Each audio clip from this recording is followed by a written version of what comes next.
Elegance life style కు సరైన ఎంపిక మోకిలాలో sky side sky villas by Shri Tanvi developers. అద్భుతమైన వ్యూతో ప్రత్యేకంగా రూపొందించిన duplex homes sky side Mokila.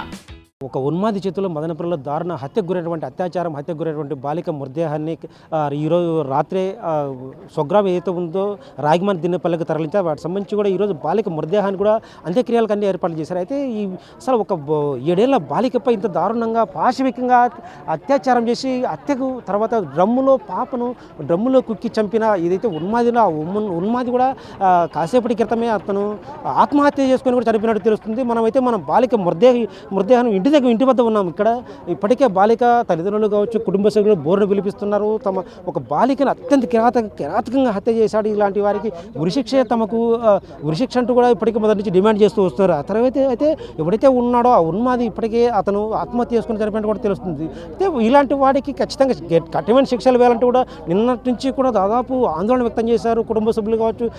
Madanapalle మొత్తం కూడా నిన్న స్తంభించిపోయింది. సో ఇలాంటి పరిస్థితులు కూడా ఇలాంటి ఉన్మాదులకు ఇలాంటి శిక్షలే కరెక్ట్ అంటూ కూడా చెబుతూ వచ్చారు. అయితే ఈ ఉన్మాది చనిపోయిన తర్వాత అసలు ఈ బాలికకు అసలు ఈ కుటుంబం అంతా కూడా శోక సందర్భంగా మునిగిపోయింది. వాటికి సంబంధించి కూడా మనం ఏదైతే రాగిమాన్ దిన్నపల్లి స్వగ్రామంలో ఉన్నాం, ఈ గ్రామం సంబంధించి కూడా మనం ఇక్కడ ఉన్నాం. ఈ బాలిక కుటుంబాన్ని కూడా ఇప్పటికే స్థానిక తెలుగుదేశం పార్టీ నేతలు పరామర్శించి తమ సంతాపాన్ని వ్యక్తం చేస్తున్నారు. వాటి సంబంధించి కూడా మనం చూస్తున్నాం. ఇక్కడ కుటుంబ సభ్యులు ఉన్నారు. వాటి కుటుంబ సభ్యులు ఇప్పటికీ నిన్నటి నుంచి కూడా తీవ్ర శోక సంద్రంలో కూడా ఉన్నారు. వాళ్ళకి ప్రతి చేద్దాం అమ్మ, ఇప్పుడైతే మీరు బాలిక ఇంత దారుణ హత్య జరిగింది, ఆ తర్వాత కూడా వాడైతే కాసేపటి క్రితం అతను కూడా చనిపోయినట్టు తెలుస్తుంది. అసలు అలాంటి వాళ్ళకి ఇది శిక్ష ఎలాంటి శిక్ష అంటే మా కార్యక్రమం జరిగిన తర్వాత మేము మీడియేటర్తో మాట్లాడతాము సార్. అప్పుడే మేము చెప్తున్నాము మా కార్యక్రమం అయిన తర్వాత అతను కూడా ఆత్మహత్య మాకు తెలియదు అది ఏం జరిగినది మాకు తెలియదు. చెప్పండి. స్టేషన్లో ఉంటే ఎట్ట చేసుకుంటాడు సార్ ఆత్మహత్య? ఇప్పుడు వాళ్ళ అండర్లో ఉంటారు కదా సార్, ఎట్ట చేసుకుంటాడు? ఎవరు సార్ చెవులో పువ్వు పెట్టేది?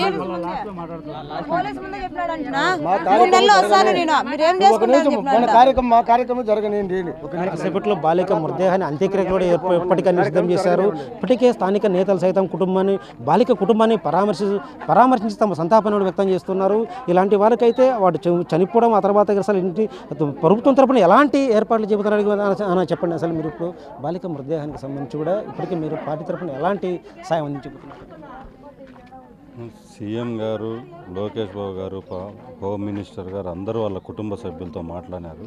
ఖచ్చితంగా ఈ కార్యక్రమాలన్నీ జరిగిపోయిన తర్వాత వాళ్ళని కలిసి వాళ్ళ కుటుంబానికి ఎలా న్యాయం చేయాలనో 100% అలా న్యాయం చేస్తారు.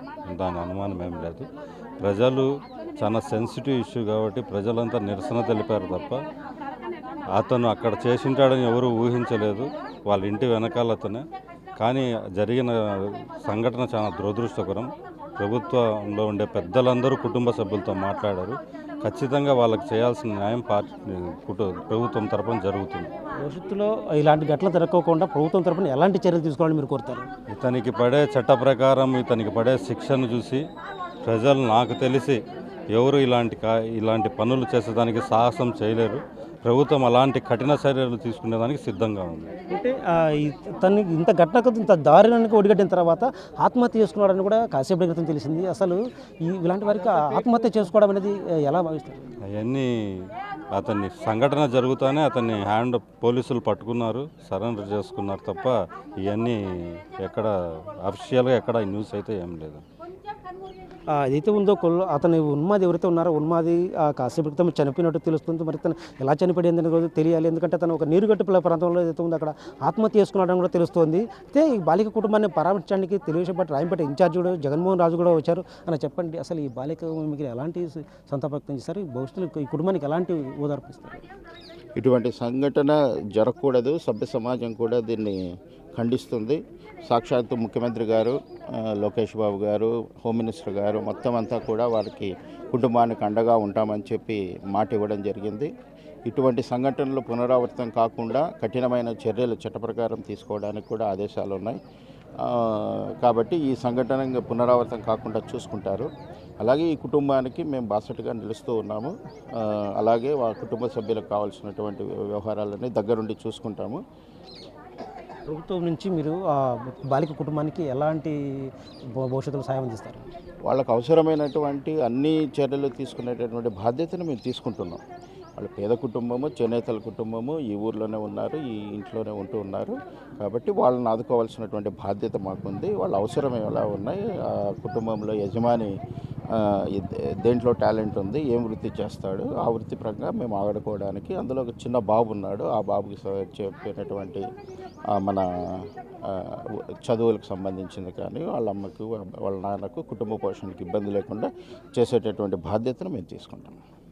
ఖచ్చితంగా ఇలాంటి ఘటనలు జరిగి ఉండకూడదు. అయితే ఘటన జరిగిన తర్వాత ఖచ్చితంగా మేము ప్రభుత్వం తరఫున ఖచ్చితంగా ఈ కుటుంబానికి అన్ని విధాల అండగా ఉంటాం. ప్రతి ఒక్కరికి కూడా ఆ కుటుంబానికి అవసరమయ్యే ప్రతి సాయాన్ని కూడా అందిస్తాం. ఇప్పటికే ముఖ్యమంత్రి చంద్రబాబు నాయుడు కావచ్చు, యువనేత లోకేష్ సైతం కూడా కావచ్చు, ఇప్పటికే కుటుంబాన్ని డైరెక్ట్ ప్రత్యక్షంగా వాళ్ళు ఫోన్లో మాట్లాడించే ప్రయత్నం చేస్తారు. వాటికి సంబంధించి కూడా కుటుంబానికి అన్ని రకాలుగా ఆదుకుంటామని కూడా స్థానిక తెలుగు చెప్తున్నారు. అయితే ఇలాంటి ఘటన మాత్రం సభ్య సమాజం తలదించుకునే గంట చోటు చేసుకుని ఖచ్చితంగా ఇలాంటి వారికి గట్టి చర్యలు తీసుకున్నట్టు మొదటి నుంచి చెప్తూ వస్తారు. అయితే ఈ తర్వాత ఈరోజు బాలిక అంత్యక్రియల తర్వాత ఈరోజు జరగనున్నాయి.